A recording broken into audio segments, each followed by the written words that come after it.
How much of success in life do you think is engineered, and how much is mystical? How much does it differ from person to person? Because for me personally, maybe I enjoy it. Maybe I'm genetically built that way, but I exist more in the mystical. So I don't make plans. I traveled last summer in Ukraine with no plan. I just went there, no plan. I didn't know how I'm going to meet the president of the country. I didn't know anybody. And so there's no plan. There's no clear thing. You're just roaming around. And that's how I've existed in life. And there's something about giving yourself over to the flow of nature that I just enjoy. It makes life so much fun. It's awesome when you can do it. Did you engineer, though, I'm going to put myself in the place when you got on the plane to go to the destination? That was an engineered choice.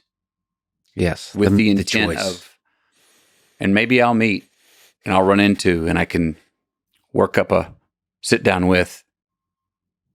So the engineered choice was putting your shoes on, proverbially. I always say this, the hardest part about going to the gym is putting your shoes on, right? Mm-hmm. So to getting on the plane, that was an engineered thought with the goal in mind, but I don't know how I'm going to do it. The choice. Yeah. Putting the shoes on. Yeah. But there's not a clear, it's a fog what happens after the shoes go on. Yeah. Yeah. Just going to take that leap. So I wonder how much, for people who are successful in this world and finding what makes them truly happy and fulfilled, how much of it is engineer? How much is mystical? How much was it for you? Well, I'll say this. Like when I went to write the book Greenlights, which is basically the last 40 years of my life, I thought that 85, 90% of my successes were going to be obviously engineered. Where I could see the science, saw the habits. Here's what I did. Yep, that added up. Got the solution. Got the conclusion. I was very surprised when I noticed it was probably less than 50%. And that most of the real successes of my life were when I trusted when I trusted that I didn't have to define it, when I trusted that I didn't have to go, well, what's the measurement? What's the score? This leads to what? What's next? And for me, that's still a challenge for me daily. Now is to trust and not be, because I think I can be overly practical, and I think I can overcompensate and miss out on magic because I'm still going. Wait, but are we giving enough? Are we giving enough measure and credit to actuality? Am I giving enough credit to these are the steps to take? And this is reality. I think I'm reminded when I trust, because that going with the mystic, just to put yourself on the plane was the engineer, but getting there, and as you say, you roll in that mystical. It takes a lot of trust. Yeah, trust in the inevitable. Amen on that. But not knowing where it actually ends you up. It's a feeling more than I don't think it's a clear vision. Right. It's kind of like a feeling that guides you towards a place with without a clear name, without clear characteristics. It just kind of pulls you there. Where do you get that courage and trust to go with your gut, your feeling? And is there, for instance, 3 days later you sit down, is there, if that doesn't happen, is there a sense a week, 2 weeks later, now when you come back to America, that like, I failed? Sort of looking back to try to analyze what went right, what went wrong, that kind of thing. Yeah, that engine is always there.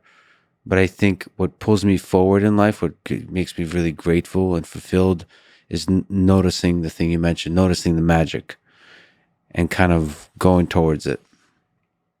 Sort of just sitting back, both in tragedy and in triumph. So in war, there's a lot of tragedy, but there's somehow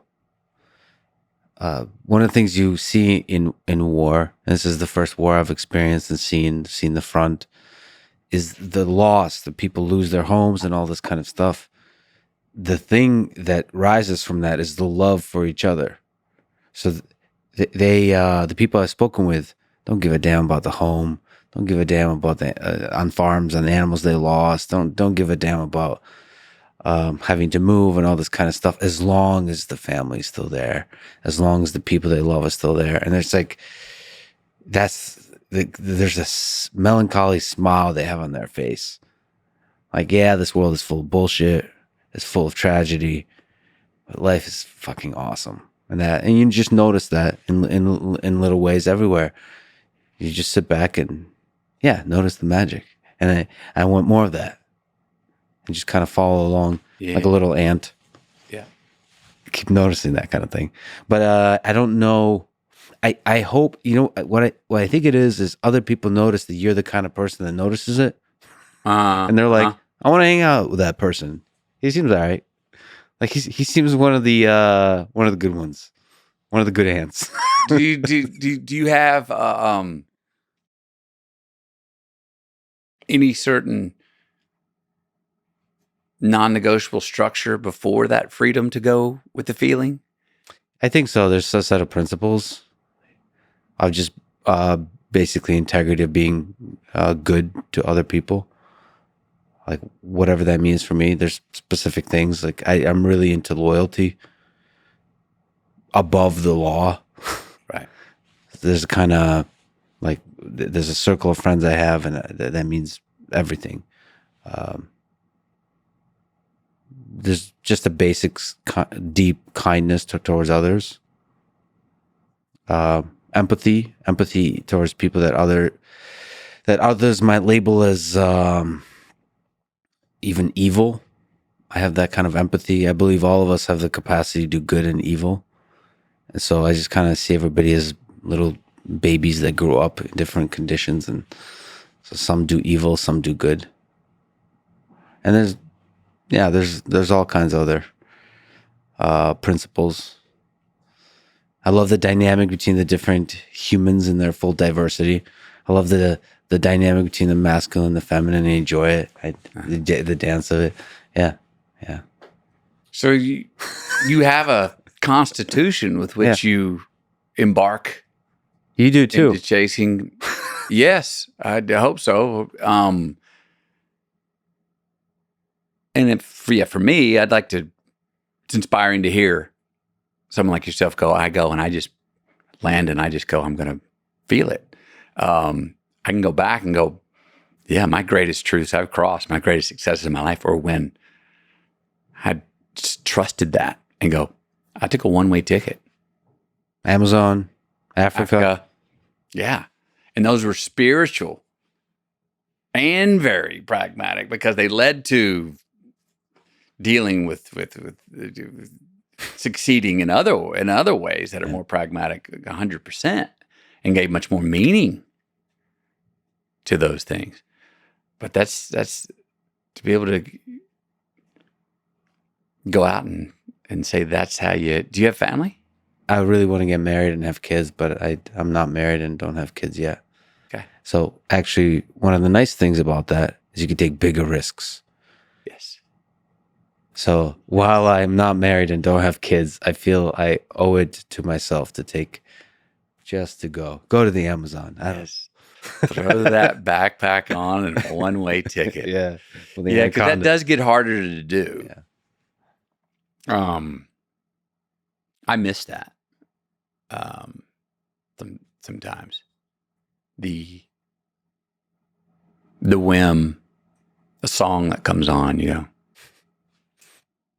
Where's that guy from? Yeah. Oh, they're from the place that I want to go, that I dream about. I'll go there. One-way ticket. What do I got to do? Oh, get a couple shots. Okay, go.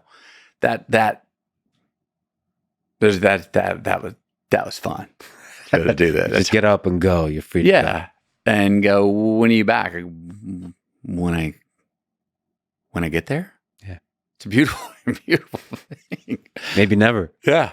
You don't know. Actually, you'll be coming to visit me in this new place, maybe. Yeah.